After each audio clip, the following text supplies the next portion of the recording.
चौधरी ओम प्रकाश चौटाला नहीं रहे।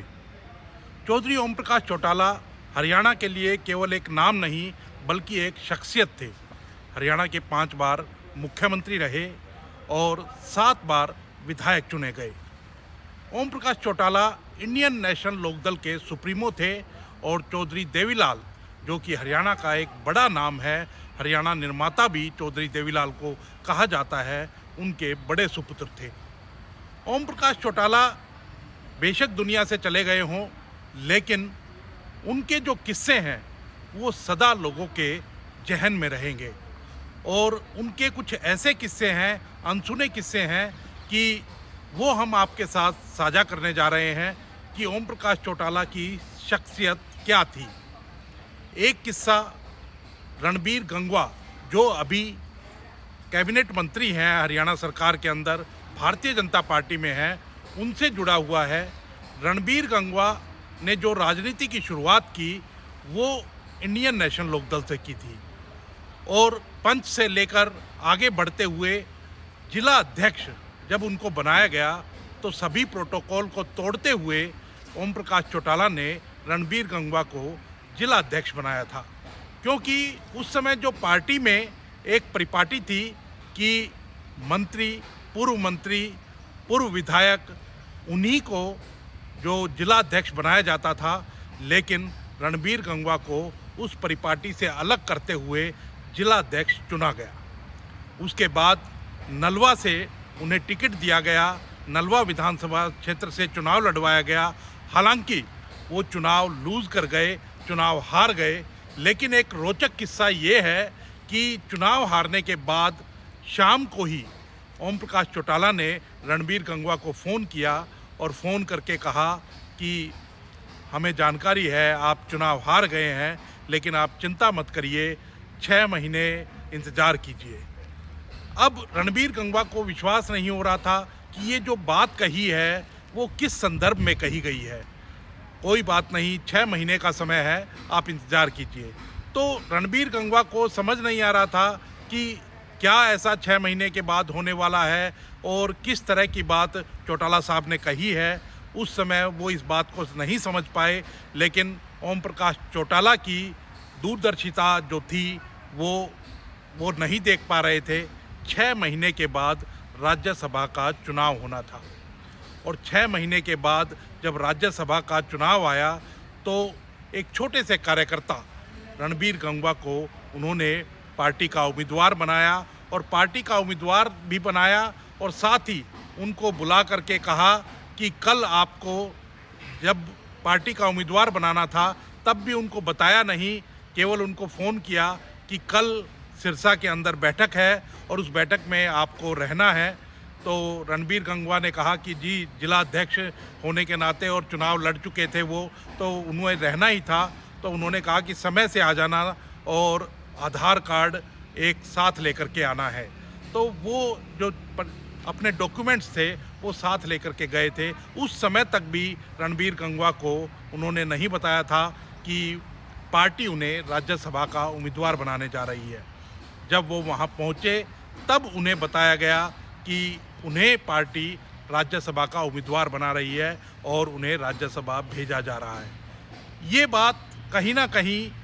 बड़े अचरज वाली थी, लेकिन ये बात ओम प्रकाश चौटाला को दूसरे राजनेताओं से, दूसरी पार्टियों से अलग करती है।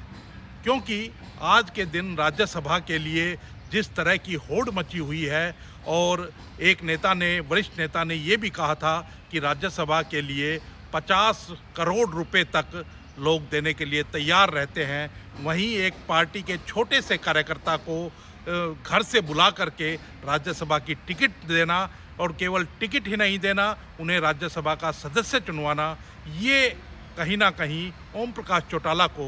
दूसरों से अलग करता है। ये बड़ा ही एक रोचक किस्सा है। और उसके साथ ही दूसरी बार भी जब ओम प्रकाश चौटाला ने राज्यसभा की बारी आई तो राम कुमार कश्यप, जो कि इंद्री के रहने वाले थे और अभी वो भी भारतीय जनता पार्टी के अंदर हैं और विधायक भी हैं इंद्री से, दूसरी बार विधायक चुने गए हैं, उन्हें एक छोटे से कार्यकर्ता को उन्हें उठा करके और राज्यसभा भेजने का काम किया। तो कहीं ना कहीं ओम प्रकाश चौटाला की एक खासियत थी कि वो अपने छोटे से कार्यकर्ता को, अपने एक एक कार्यकर्ता का इतना ध्यान रखते थे और ध्यान रखने के साथ ही उन्हें इस लेवल पर पहुंचा देते थे कि जो वो कभी सोच भी नहीं सकते थे। साथ ही एक किस्सा और भी ओम प्रकाश चौटाला, जो कि अब इस दुनिया से अलविदा कह चुके हैं, उनका ध्यान में आता है कि जब वो मुख्यमंत्री के पद पर आसीन थे और 1999 से लेकर के 2005 तक मुख्यमंत्री के पद पर आसीन रहे और लगातार जो रहे, तो उस समय एक उनकी खासियत थी, जब भी कोई कार्यकर्ता या कोई व्यक्ति उनको कोई काम के लिए कहता था और उनके लिए एक बात बड़ी प्रचलित थी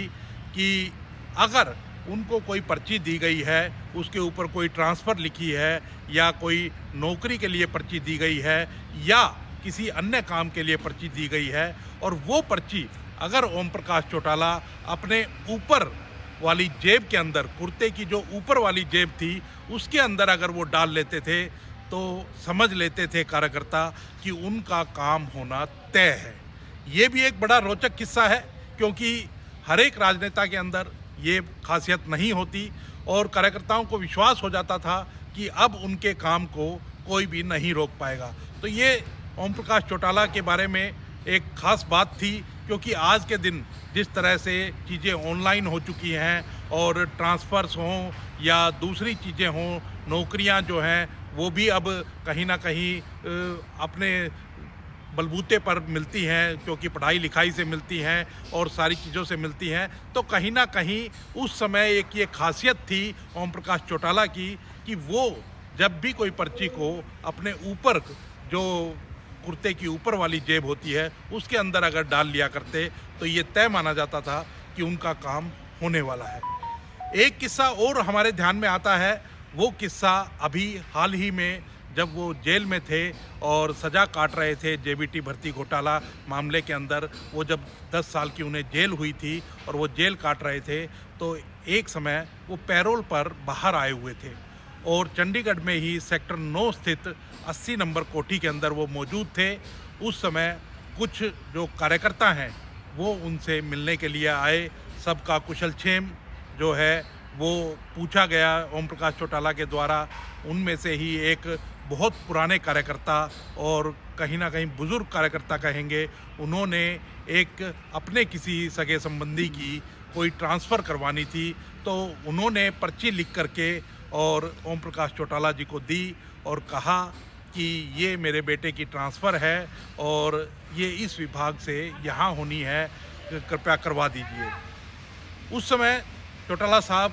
गुस्सा हो गए और गुस्सा होने के बाद वो पर्ची उन्होंने फेंक दी और फेंक करके कहा कि मैं एक कैदी हूँ और एक कैदी को आप काम के लिए कह रहे हैं, ये कैसे संभव हो सकता है। और उन्होंने कहीं ना कहीं उनको डांट भी लगाई। लेकिन कार्यकर्ता होता है। कार्यकर्ता ने वो पर्ची उठाई, गिरी हुई पर्ची उठाई और उठाने के बाद कहा कि चौटाला साहब, हम तो शुरू से ही आपके ही पार्टी के कार्यकर्ता हैं और तन मन धन से पार्टी की सेवा कर रहे हैं। हम किसी दूसरे राजनेता के पास नहीं जाते। अगर आपको काम नहीं कहना है, नहीं करना है, तो कोई बात नहीं, मैं इस पर्ची को वापस अपनी जेब में रख लेता हूं, लेकिन मैं प्रार्थना कहीं करूंगा तो केवल आपके ही सामने करूंगा, क्योंकि शुरू से ही राजनीति हमने इंडियन नेशनल लोकदल की है, ओम प्रकाश चौटाला की है। कहीं ना कहीं जिस तरह से मैंने कहा कि ओम प्रकाश चौटाला दिल के बड़े साफ थे और करुणा भी उनके अंदर भरी हुई थी। उसी समय ओम प्रकाश चौटाला ने वो पर्ची जो है उनके हाथ से ले ली और लेने के बाद जो वहाँ उनके सहयोगी बैठे थे उनको कहा कि ये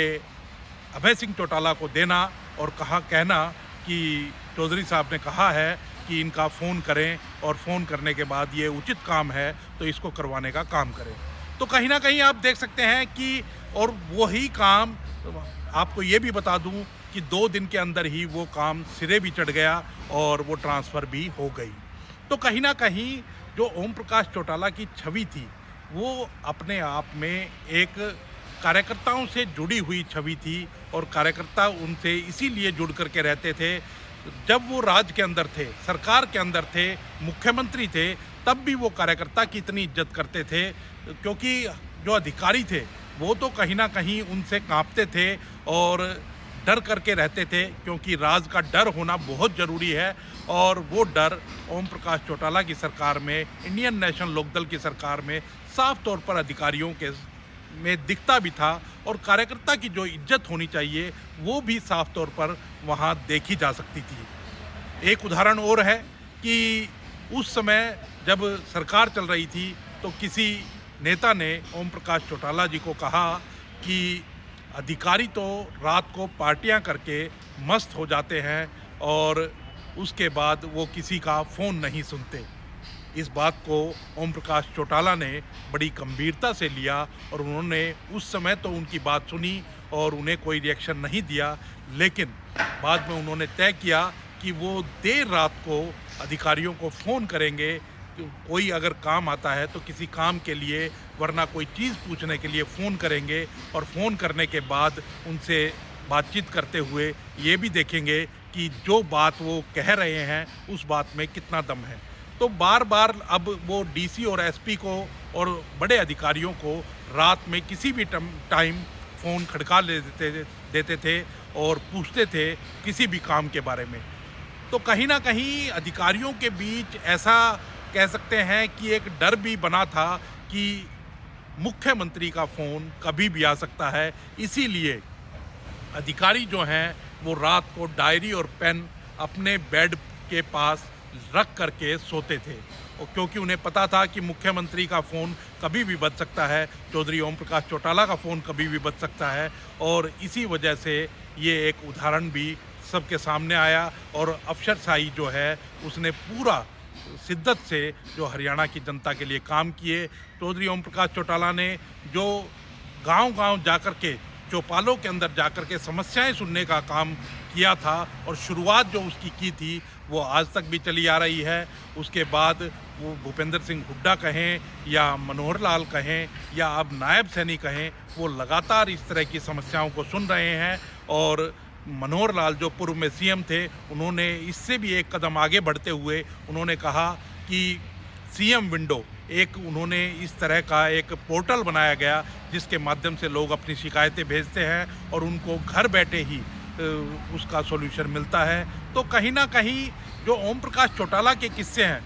अनगिनत किस्से हैं, एक किस्सा नहीं है, लेकिन कुछ किस्से जो हैं वो हमने आपके साथ साझा किए हैं कि किस प्रकार की शख्सियत जो है वो ओम प्रकाश चौटाला थे। हालांकि 2018 के अंदर जब जो पार्टी थी इंडियन नेशनल लोकदल, उसका बिखराव हो गया और दो टुकड़ों के अंदर पार्टी बट गई। अजय चौटाला और अभय चौटाला दोनों सगे भाई हैं और दोनों अलग अलग हो गए, तो उससे उनको गहरा धक्का जरूर लगा था, लेकिन फिर भी वो अनुशासन के कहीं ना कहीं प्रिय थे। और उन्होंने बाद में भी यही बात कही कि जो अनुशासनहीनता करेगा उसको मैं नहीं बख्शूंगा। और इसी वजह से